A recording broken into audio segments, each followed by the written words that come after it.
नमस्कार, मैं हूं प्रशांत। इस वक्त जनता मांगे जवाब की इस कड़ी में हम पहुंच चुके हैं दानापुर। जी हां, गंगा माता के नदी के किनारे हम यहां पहुंचे हुए हैं और हमारे साथ हर बार की तरह महागठबंधन के लोग हमारे साथ हैं, दूसरी तरफ एनडीए के लोग हैं हमारे साथ, जो जनता के तीखे सवालों का जवाब देंगे।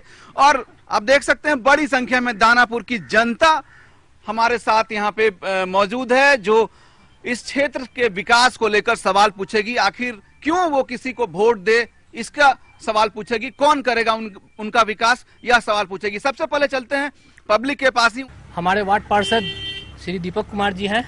मैं उनसे ये पूछना चाहता हूँ कि ये वार्ड नंबर 29 में पिछले 15 साल से वो मुखिया हैं यहाँ, और जो भी काम विकास का अगर हमारे महागठबंधन से सवाल मैं उसी पे आ रहा हूँ।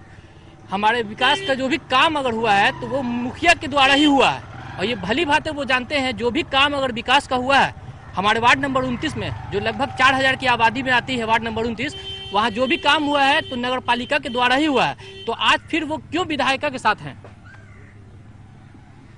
आपसे सवाल है, क्यों इनके नगर परिषद दानापुर का है तो विधायिका, ये जो इनका कहना है कि नगर परिषद के द्वारा, कोई वो नगर परिषद का द्वारा नहीं हुआ, वो कार्य हम लोगों के द्वारा हुआ। हम लोगों ने उसको कार्य उनसे लड़के लिया और उस कार्य को करवाया। उनकी इच्छा अगर नगर परिषद में काम कराने की होती तो नगर परिषद वही वार्ड नंबर 28 आज जाके देख लीजिए वहाँ क्या स्थिति है। वहाँ स्थिति ये है कि रोड पर से आप गुजरेंगे, रोड संकीर्ण, उसके बाद उस ढलैया नहीं, नाला उसी तरह का रोड उसमें मिला दिया गया। मतलब उन्होंने काम नहीं किया इसलिए आपने उनका साथ छोड़ दिया? काम नहीं किया इसलिए साथ में चलिए, निश्चित रूप से ऐसी क्या बात है, क्या वाकई ये सच है? जो नगर परिषद की जहाँ तक सवाल है, नगर परिषद हर वार्ड में काम दिया। यहाँ पर जितनी भी नाली गली जो भी बना है, जो भी काम हुआ है तो नगर परिषद के द्वारा ही हुआ है। विधायिका के फंड कहीं आपको नगर परिषद में नहीं लगे। लोकसभा में वोट मांग रहे थे कि आप वोट दीजिए, मैं विशेष राज्य का दर्जा दे दूंगा।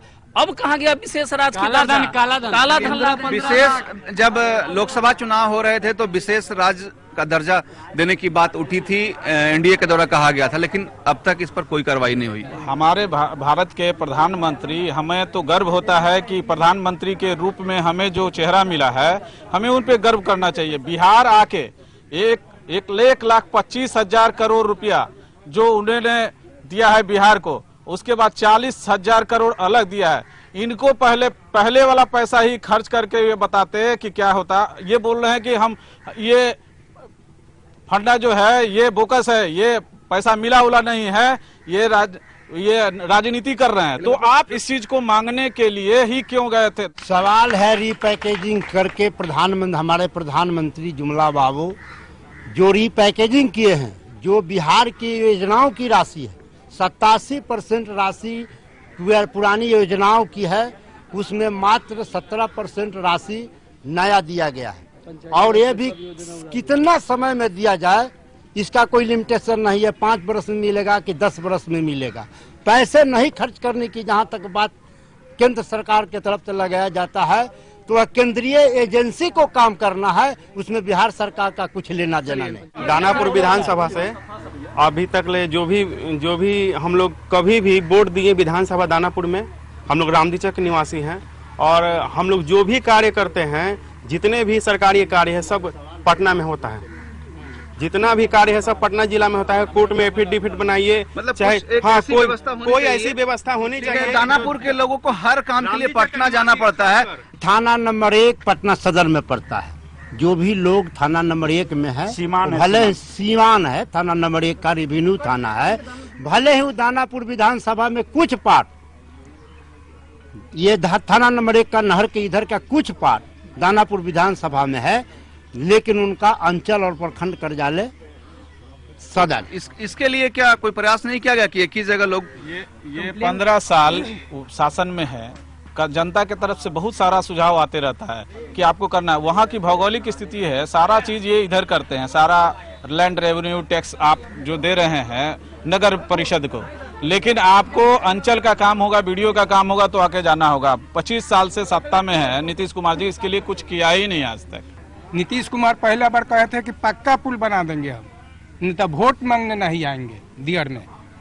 तो आज तक ले 10 बरस रह गए, अपना सरकार चला ली, वोट मांगने आ रहे हैं। पीपा पुल बनाए हम लोग, पीपा पुल बनाए, दियारा का विकास हुआ। पक्का पुल बनाने के लिए देखिए पक्का पुल बनने जा रहा है, वहाँ से हम लोग नए चक्रोज बनाएंगे नया। क्या वाकई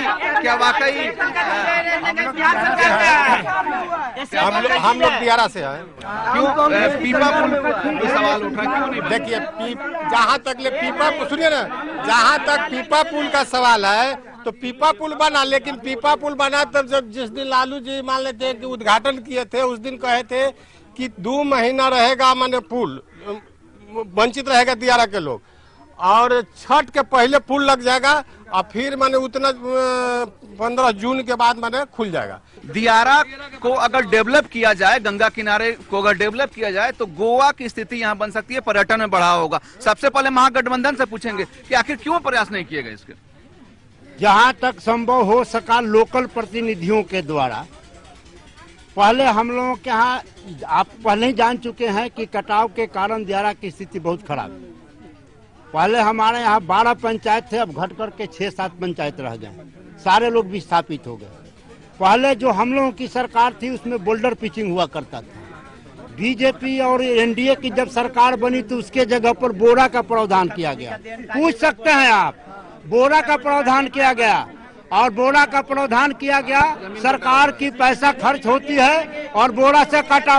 मैं जब जवाब दूं आप शांत रहिए, मैं जब जवाब दूं आप शांत रहिए।